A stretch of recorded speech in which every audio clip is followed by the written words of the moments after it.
Hi guys, short painting project video. Finished another unit of Janissaries today, so I did these guys in like this desert yellow with the this Vallejo color called it's called Cayman green on the sleeves and on the sashes. Hopefully you can see that. I did put some Nuln Oil down on the bodies of the figures, but then I left the caps just in white with no wash to make them, make that stand out a little bit better. Although the command does look slightly different because I had a different idea. I was going to do dark green, but then I noticed that my other Janissary unit is was blue with the green, blue dominant with green, dark green accents. So I thought I'll do a slightly different direction, and thought I could call these like the Egyptian regiment or something, even though it's not really like what an Egyptian Janissary, the colors they would have had. It's just desert colors. So, but yeah, I think it looks okay. And on some of the visuals I've looked through on previous videos, I think there is does show some Janissaries with this kind of like a yellow coat. Although in the Ottoman paintings you can find Janissaries with all different kinds of colors on. Still not sure if that's like just artistic kind of license or if that was true. I'm inclined to think it probably was fairly, at least trying to depict what they looked like with a lot of different colors. Although it's I often wonder if if there's any real Janissary kind of garments left from like the 16th or 17th century, because I can't think if I ever saw any in Turkey. I don't think I did. I did go to a museum, I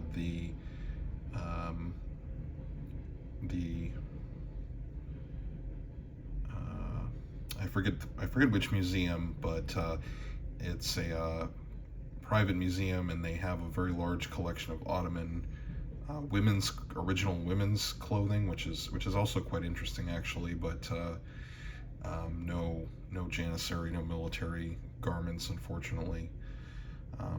So until then, just kind of going off of the colors I think look good, and in the Ottoman sources they tend to pick kind of bright colors, so and the Europeans did too.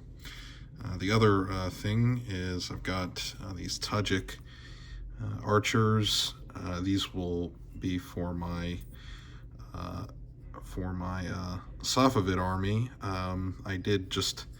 I followed the kind of color scheme that is on the Khorasan website, so mostly white with brown, this brown cloak.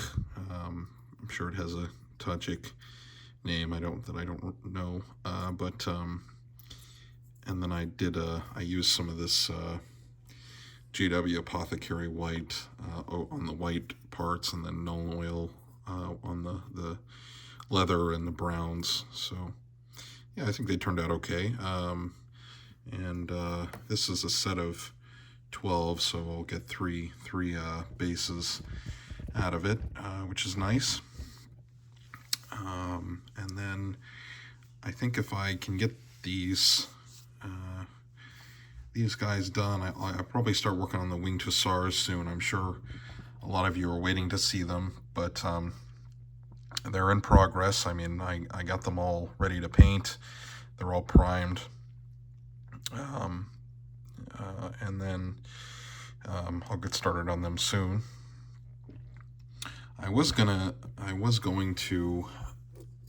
wanted to kind of go in chronological order of like the things I bought after finishing these Janissaries, but The black spray paint I use to prime these that I've been complaining about for few months now.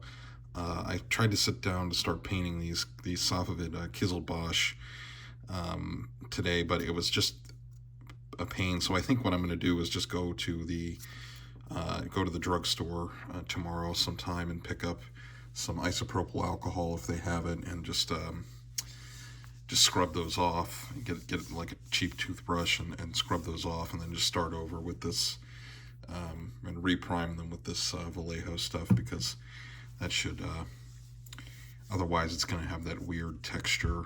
And I also have to do it to this artillery stand. I think this is a Safavid. I think this is pretty sure this is an Ottoman artillery group. And then the Safavid elite guard. This is the Safavid elite cavalry. I need to also do it, because you can see the kind of just chips, didn't work correctly. So just gonna start over, I think, and then that should make painting these guys up a bit easier. Yeah, so that's what I've got, and I'll keep painting away. I did do one more Oathmark figure, just because I can paint these guys pretty quickly, which is nice. So I just did a new, no, not him, because I didn't put a crescent moon on him. Yeah, just did another, this was the guy I did. And I think I will probably get, because I've got a bunch of Eldar decals left over. So I think, and it's got some like crescent moons and stuff, so I think I might use those on this guy. And I've got some of the other symbols that I think would look decent.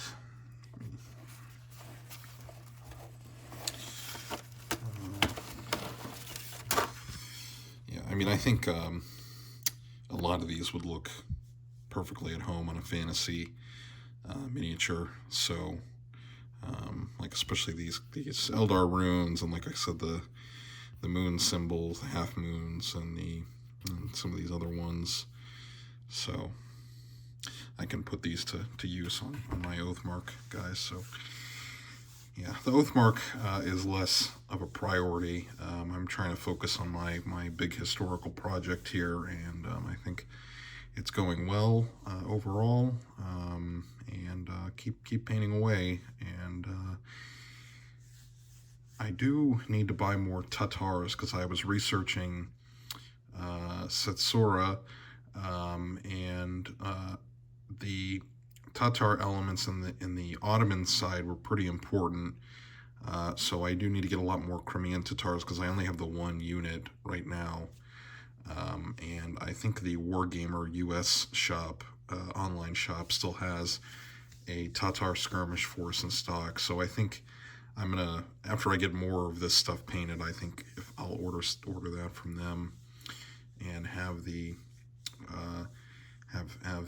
get to work building that. But I really want to keep focusing on painting what I've got. The other thing with my idea for this Setsura battle, I think what I'll do is I was watching one of the Little Wars TV battle reports, their one on Agincourt, and they had the scenario where the French side had 3 players, but everyone had individual victory points. So I think I'm going to do that for this Setsura battle, where I could have, depending on how many people I had play it, for the Polish side I could have one person be a Cossack commander, one person be the Polish commander, and then the Ottoman side I would have 2 or 3 commanders, so one to 2 for the Transylvanians and the Tatars, and then 1 for the main Ottoman force. And then I think that would be more interesting, because I could give everyone sort of slightly different objectives. Like maybe, the Tatars want to maximize their loot however, and come up with a way to score that, and then maybe for the Transylvanians, depending on what I find in the sources, I could say the Transylvanians don't want to take heavy losses or something like that. But the idea would be to give each player like their own kind of goal, instead of making it a total just slugfest of like 2 versus 1 or 3 versus 2 or something like that. So make it more interesting. And then I think that's also good, because then the players, if they don't like actually play the scenario and they just go in to kind of eliminate the other side, at the end of the game, if you say, well, yeah, you routed the units, but actually, you didn't achieve your objectives as a commander. So maybe that would make the game a little more interesting, I think.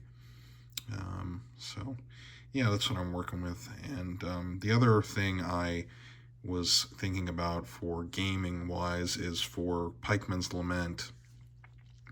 I think in future games on the channel for Pikeman's Lament, I'm going to come up with basically a new unit profile that would be like Eastern cavalry, broadly defined, and it would be kind of like the Dragoons, where if you can do a test, so the Dragoons and Pikeman's Lament, if you've never played it, you can do a test if you're charged, and you can evade to represent, kind of light cavalry that can do that.